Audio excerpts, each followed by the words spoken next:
পাঁচ দফা দাবিতে জামায়াত সহ ৮ দলের সমাবেশ নিয়ে আরও জানাতে রাজধানীর পল্টন থেকে আমাদের সাথে যুক্ত হচ্ছে রমিজ হুসাইন ও মুহাজির হক। শুরুতেই যেতে চাই রমিজের কাছে। রমিজ, সমাবেশ কি শুরু হয়েছে? বক্তারা কি বলছেন? দুপুর ২টার দিকে এই যে ৮ দলের সমাবেশ সেটি শুরু হয়েছে। এখন কিন্তু এখানে ইসলামিক যে সঙ্গীত পরিবেশনা সেটি হচ্ছে এবং আপনি যদি দেখেন এখানে যে ৮টি রাজনৈতিক দল সেই দলের বেশ কিছু শীর্ষ নেতা কিন্তু চলেছে। এর মধ্যে বাংলাদেশ জামাত ইসলামীর সেক্রেটারি জেনারেল এবং অন্যান্য জাকপা এবং অন্য যে রাজনৈতিক দলগুলো আছে সেগুলোর শীর্ষস্থানীয় নেতারা উপস্থিত রয়েছে। তো তারা এখান থেকে একটি বার্তা আসলে দিতে যাচ্ছেন, যেহেতু তারা বেশ কয়েকদিন ধরেই তারা এই ৫ দফা দাবি, বিশেষ করে এই নভেম্বরের মধ্যেই গণভোট এবং সেই আলোকে জাতীয় নির্বাচনের দাবি এবং উচ্চকক্ষ এবং নিম্নকক্ষে পিয়ার পদ্ধতিতে নির্বাচন সহ যে ৫ দফা দাবি, লেভেল প্লেইং ফিল্ড সহ সেই দাবিতে তার বেশ কিছুদিন ধরেই কিন্তু রাজধানী সহ দেশের বিভিন্ন স্থানে আন্দোলন সংগ্রাম করে আসছে এবং সবশেষ ৭ নভেম্বর তারা স্মারকলিপি দিয়েছেন এবং সেটাই কিন্তু এই আজকের কর্মসূচি ঘোষণা করা হয়েছিল। এখান থেকে এর আগে যে সমস্ত বক্তারা কথা বলেছিলেন তারা আসলে বলছেন যে আজকে এখানে যে সমস্ত রাজনৈতিক দলের শীর্ষ নেতারা উপস্থিত থাকবেন তারা এখান থেকে সরকার এবং পরবর্তীতে হয়তো তারা যদি সরকার এই দাবি না মানে সেক্ষেত্রে তারা পরবর্তীতে কঠোর কর্মসূচি দিতে যাচ্ছেন।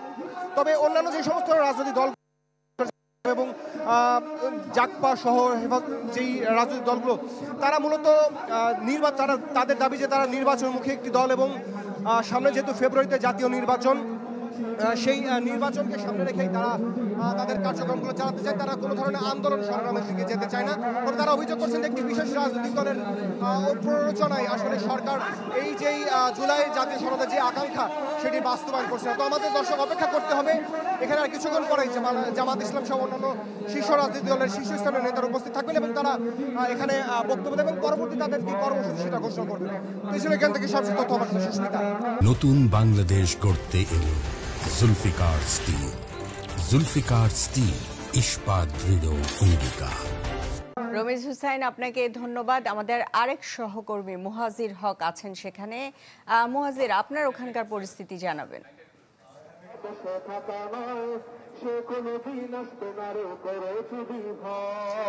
সুস্মিতা, কিছুক্ষণ আগে আসলে আনুষ্ঠানিকভাবে জামাত সহ ৮টি দলের যে আজকের জমায়েত সেটি আসলে আনুষ্ঠানিকভাবে আসলে তাদের অনুষ্ঠানটি শুরু হয় এবং আমরা দেখতে পেয়েছি যে এখন সাংস্কৃতিক পরিবেশনা চলছে আর কিছুক্ষণের মধ্যেই দলগুলোর শীর্ষ নেতারা বক্তব্য দিবেন।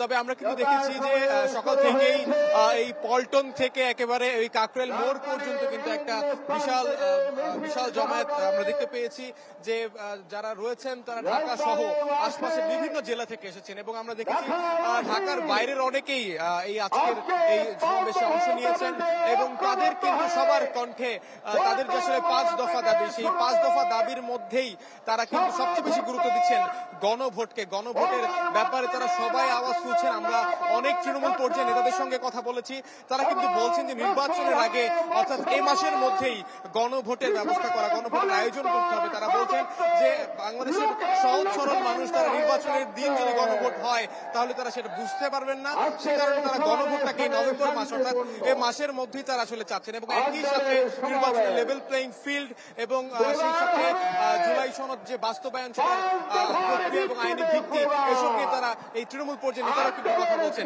সুস্মিতায় আর কিছুক্ষণের মধ্যেই দলটি শীর্ষ নেতারা বক্তব্য দেবেন, সেখান থেকে হয়তো বা তাদের দাবি দেওয়া উঠে আসবে এবং তাদের চাওয়াগুলো উঠে আসবে। এই ছিল আমার কাছ থেকে সবশেষ তথ্য। সুস্মিতা।